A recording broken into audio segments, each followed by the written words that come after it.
साथियों नमस्कार। मेरे YouTube चैनल जरूरी सवाल पर आप सबका स्वागत है। आज मैं जेंडर के एक इशू पर आपसे बात करने जा रहा हूं और ये इशू काफ़ी इम्पोर्टेंट है और इसका संबंध हाल ही में सुप्रीम कोर्ट के एक आदेश के साथ है। 2019 में एक फिल्म आई थी, उस फिल्म का नाम था पति पत्नी और वो। 2025 में भारत के सर्वोच्च न्यायालय के सामने एक केस आया। उस केस पर अगर फिल्म बने तो उसका नाम हो सकता है पति पत्नी वो और बच्चा। 28 जनवरी 2025 के दिन सुप्रीम कोर्ट एक आदेश देता है। उस आदेश के अनुसार पत्नी के व्यभिचार से पैदा हुई संतान का पिता उसके पति को माना गया, न कि पत्नी के प्रेमी को। क्या किसी औरत के कह देने मात्र से ही यह माना जा सकता है कि उसकी संतान व्यभिचार के परिणाम स्वरूप पैदा हुई है? यानी अगर कोई औरत कह दे कि मेरी संतान फलाने पुरुष के साथ विवाह के बाहर बनाए गए यौन संबंधों की देन है, तो क्या इतने भर से मान लिया जाना चाहिए कि वह औरत सच बोल रही है? इस केस में 4 किरदार हैं: पति, पत्नी, बेटा और पत्नी का प्रेमी। इनको ए, बी, सी और एक्स मान लेते हैं। ए पति, बी पत्नी, सी बेटा और एक्स प्रेमी। सुप्रीम कोर्ट के ऑर्डर में दी गई डिटेल्स के अनुसार ए और बी की शादी 16 अप्रैल 1989 को हुई थी। 1991 में उनसे एक बेटी पैदा हुई। 11 जून 2001 को उनसे एक बेटा यानी सी पैदा होता है। कोचीन के म्युनिसिपल कॉरपोरेशन में सी के जन्म प्रमाण पत्र में उसके पिता के नाम के तौर पर ए का यानी पति का नाम लिखा गया। इस दौरान ए और बी के बीच मतभेद उभरते हैं और वे दोनों अलग रहने लगते हैं। 2006 में एक फैमिली कोर्ट ने उन दोनों की तलाक की अर्जी को स्वीकार करते हुए उन्हें तलाक दे दिया। इसके बाद इस केस में एक नया आयाम जुड़ा। बी यानी पत्नी कोचीन के म्युनिसिपल कॉरपोरेशन में अर्जी देती है कि उसके बेटे के जन्म प्रमाण पत्र में एक्स के नाम को पिता के रूप में दर्ज किया जाए। यानी बी ने कॉरपोरेशन से कहा कि उसके बेटे का पिता ए नहीं बल्कि एक्स है। पति कह रही है कि उसके बेटे का पिता उसका पति नहीं बल्कि एक्स है और उसके बेटे के जन्म प्रमाण पत्र में पिता का नाम वो लिखा जाए जो एक्स का नाम है। कॉरपोरेशन ने कहा कि वे केवल कोर्ट के आधार पर ही ऐसा कर सकता है। अब शुरू होती है कानूनी व्याख्याओं की एक लंबी प्रक्रिया और अंत में 28 जनवरी 2025 को सुप्रीम कोर्ट का निर्णय आता है कि सी के जन्म प्रमाण पत्र में पिता के नाम के स्थान पर एक्स का नहीं बल्कि ए का ही नाम लिखा रहेगा। उस निर्णय के बारे में थोड़ा बहुत सुनकर जो समझ बनती है वह समझ उस समझ से कमजोर है जो पूरा फैसला पढ़ने के बाद बनती है। सामान्य बुद्धि से सोचने पर लग सकता है कि जब औरत कह रही है कि उसका बेटा ए से नहीं बल्कि एक्स के साथ संबंधों के परिणाम स्वरूप पैदा हुआ है तो मान लिया जाना चाहिए कि औरत सही कह रही है। लेकिन सवाल यह उठता है कि औरत की बात को सही मानने का आधार क्या हो सकता है? और अगर कोई औरत यह कहे कि पति के अलावा भी उसके एक से ज्यादा पुरुषों के साथ संबंधों के फलस्वरूप उसकी संतान पैदा हुई है, तो क्या उसकी इस बात को सही मान लिया जाए? अनेक लोग कहेंगे कि जिस पुरुष या जिन पुरुषों पर संदेह जाहिर किया जा रहा है उन सभी का डीएनए टेस्ट करवा लिया जाए। सवाल यह है कि क्या डीएनए टेस्ट की इजाजत आसानी से मिल जानी चाहिए? भारत के कानून में वह कौन सी स्थिति है जब ऐसे मामले में कोर्ट के द्वारा डीएनए टेस्ट करवाया जा सकता है? इस केस को ठीक से समझने के लिए 2 शब्दों के कानूनी मायने समझना उचित होगा। एक शब्द है पैटर्निटी और दूसरा शब्द है लेजिटिमेसी। पैटर्निटी का संबंध विज्ञान के साथ है। पैटर्निटी विज्ञान आधारित डीएनए टेस्ट के माध्यम से निर्धारित होती है, जबकि लेजिटिमेसी का संबंध कानूनी अनुमान से है। किन्हीं आधारों पर यह अनुमान लगाया जाता है कि किसी संतान का पिता कौन हो सकता है। भारतीय कानून में लेजिटिमेसी को तय करने की कुछ शर्तें हैं। कुछ ही देर में मैं उन शर्तों के बारे में आपसे बात करूंगा। जिस केस के हवाले से हम इस समय लेजिटिमेसी और पैटर्निटी की अवधारणा को समझने की कोशिश कर रहे हैं, उस केस में 2003 में ए को सी का वैध पिता मान लिया गया था, लेकिन 2006 में ए और बी के बीच तलाक हो जाने के बाद पत्नी ने अपने बेटे के लेजिटिमेट पिता के लेजिटिमेट होने को चुनौती दे दी। बी ने कहा कि सी का पिता ए नहीं है बल्कि एक्स है। अब कोर्ट को यह तय करना था कि सी का पिता ए है या एक्स, यानी सी का पिता उसकी मां का पूर्व पति है या उसका पूर्व प्रेमी। बी के द्वारा कोर्ट से मांग की गई कि वह एक्स का डीएनए टेस्ट करवाने का आदेश दे, लेकिन कोर्ट ने ऐसा करने से मना कर दिया। कोर्ट ने इंडियन एविडेंस एक्ट 1872 की धारा 112 का हवाला देकर कहा कि जिन परिस्थितियों में सी का जन्म हुआ है, उन परिस्थितियों में एक्स का डीएनए टेस्ट नहीं करवाया जा सकता। आइए समझते हैं कि इंडियन एविडेंस एक्ट 1872 की धारा 112 में क्या लिखा हुआ है। इसमें बताया गया है कि विवाह के दौरान किसी व्यक्ति को किसी बच्चे का वैध पिता मानने के निर्णायक प्रमाण क्या क्या हो सकते हैं। मैं पहले इंडियन एविडेंस एक्ट 1872 की धारा को जस का तस सुना देता हूं। The fact that any person was born during the continuance of the valid marriage between his mother and any man or within 280 days after its dissolution, the mother remaining unmarried shall be conclusive proof that he is the legitimate son of that man unless it can be shown that the parties to the marriage had no access to each other at any time when he could have been begotten. Unquote. यानी कि यह तथ्य कि किसी भी व्यक्ति का जन्म उसकी मां और किसी पुरुष के बीच वैध विवाह की निरंतरता के दौरान हुआ है या शादी के खत्म हो जाने के 280 दिनों के भीतर मां के अविवाहित रहने की स्थिति में हुआ है, इस बात का निर्णायक सबूत होगा कि वह उस व्यक्ति का वैध पुत्र है, जब तक कि यह नहीं दिखाया जा सके कि विवाह के पक्षों के पास किसी भी समय एक दूसरे तक पहुंच नहीं थी जब वह बच्चा पैदा हो सकता था। अनकोट। यह धारा दो स्थितियों के बारे में भिन्न प्रमाणों को मान्यता देती है। एक स्थिति वह है जब बच्चे की मां और पुरुष के बीच शादी कायम है। दूसरी स्थिति वह है जब बच्चे की मां और पुरुष के बीच तलाक हो गया हो। पहली स्थिति में कोई पुरुष उस बच्चे का वैध पिता होने से इनकार कर सकता है अगर वह यह साबित कर दे कि जब वह बच्चा पैदा हो सकता था तब उसकी पहुंच उस बच्चे की मां तक नहीं थी। सुप्रीम कोर्ट ने अपने आदेश के पैरा 29 में पहुंच यानी एक्सेस का मतलब समझाया है। सुप्रीम कोर्ट ने एक्सेस की व्याख्या करते हुए लिखा है कि court access merely refers to the possibility of an opportunity for marital relations, unquote। इसका मतलब यह है कि बच्चे की मां और पुरुष के बीच मैरिटल रिलेशन स्थापित हो जाने से इनकार करने का पक्का सबूत देने की बात नहीं है। केवल यह स्थापित करना होगा कि उनके बीच मैरिटल रिलेशन स्थापित होने की संभावना नहीं थी।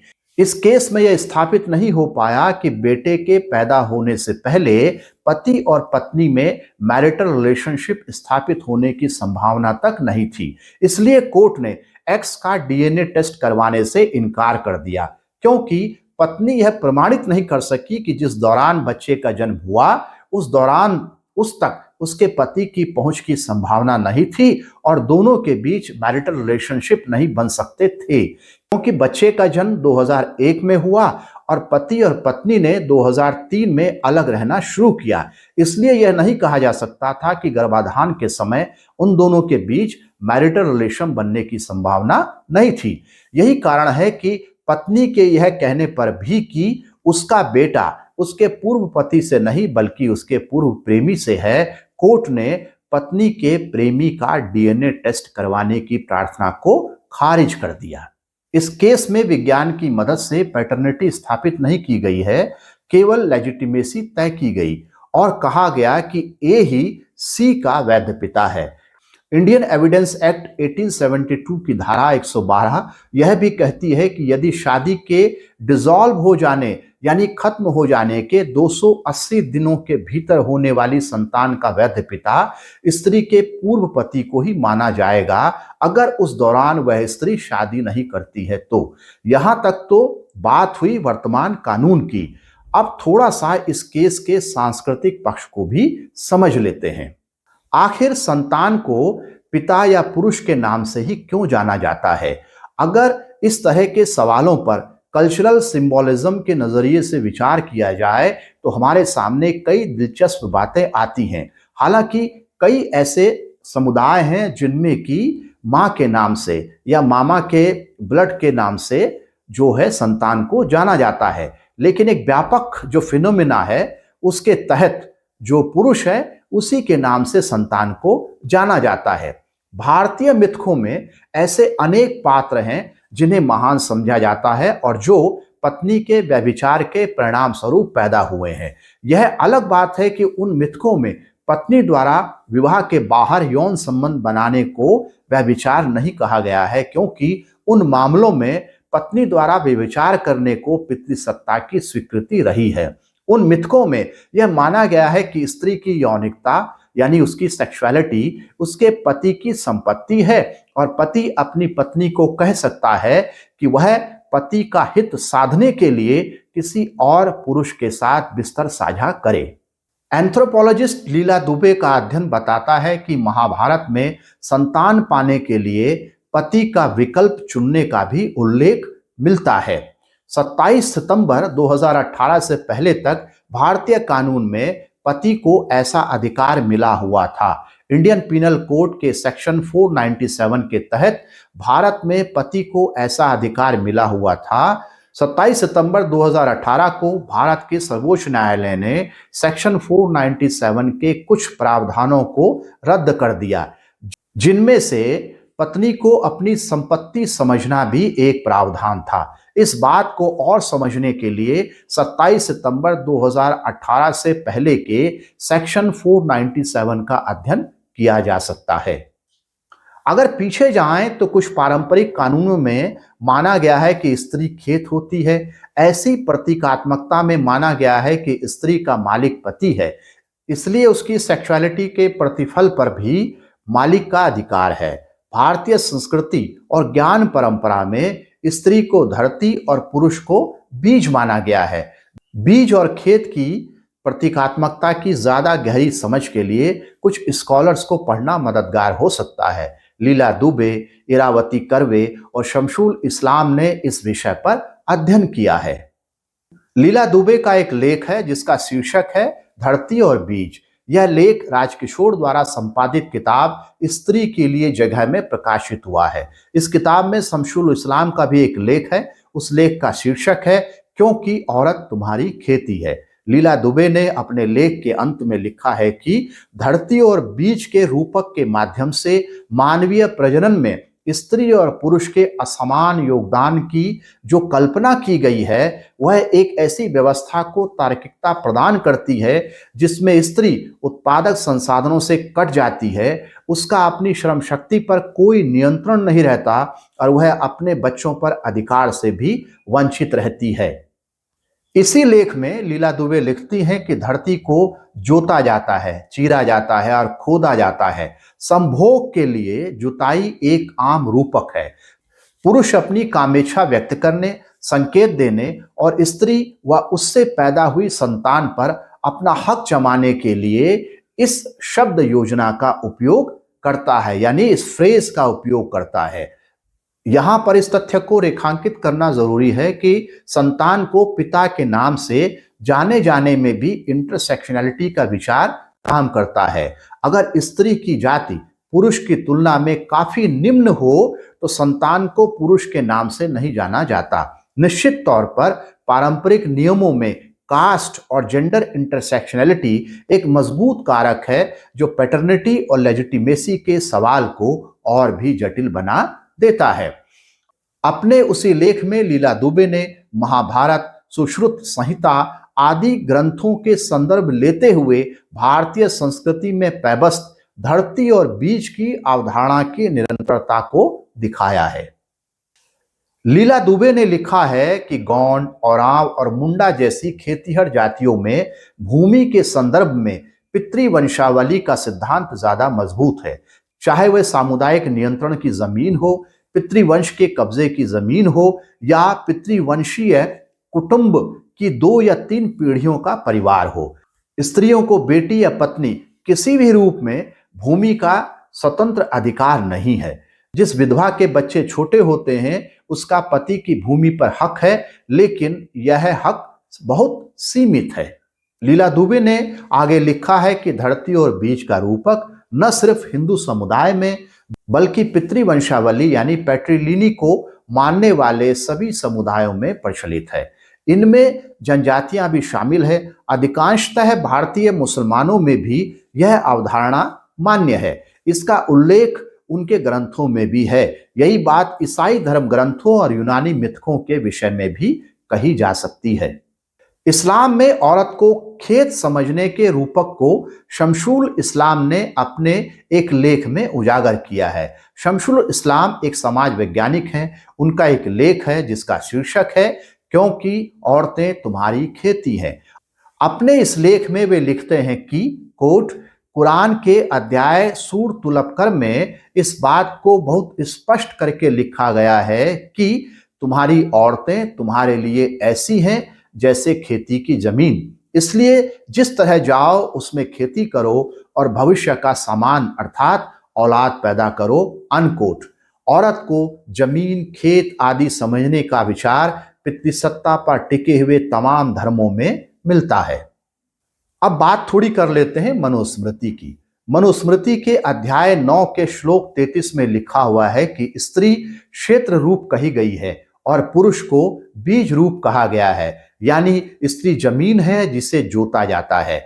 मनुस्मृति के अध्याय 9 के श्लोक 35 में लिखा हुआ है कि बीज और क्षेत्र में बीज की ही प्रधानता होती है। मनुस्मृति ने बीज और जमीन के रूपक का इस्तेमाल करके संतान पर पुरुष का अधिकार स्थापित किया है। मनुस्मृति स्त्री और पुरुष के बीच संभोगों को खेती करने के समकक्ष बताती है। मनुस्मृति के अध्याय 9 के श्लोक 36 में संभोग को खेत जोतना कहा गया है। इस श्लोक में लिखा हुआ है कि कोट समय से जोते हुए खेत में जैसा बीज बोया जाता है वह बीज उसमें अपने गुणों के अनुसार ही उत्पन्न होता है। अनकोट। यानी स्त्री निष्क्रिय है, निर्जीव है, केवल पुरुष ही सजीव है। यह धारणा है मनुस्मृति की। मनुस्मृति में पत्नी के व्यभिचार को एक खास शर्त के आधार पर सही माना गया है और वह शर्त यह है कि पत्नी पति की सहमति या पति के आदेश का पालन करने के लिए व्यभिचार कर सकती है। मनुस्मृति के अध्याय 9 के श्लोक 59 में लिखा हुआ है कि कोट निज स्वामी से संतान न होने पर स्त्री पति की आज्ञा से अपने देवर व अन्य सपिंड पुरुष से इच्छित पुत्र का लाभ कर सकती है। अनकोट। यहां तक कि मनुस्मृति में किसी विधवा को गर्भवती करने का नियम भी बताया गया है। मनुस्मृति के अध्याय 9 का श्लोक 60 कहता है कि गुरु के द्वारा नियुक्त पुरुष रात के समय शरीर पर तेल लगाकर चुपचाप किसी विधवा में एक पुरुष उत्पन्न कर सकता है।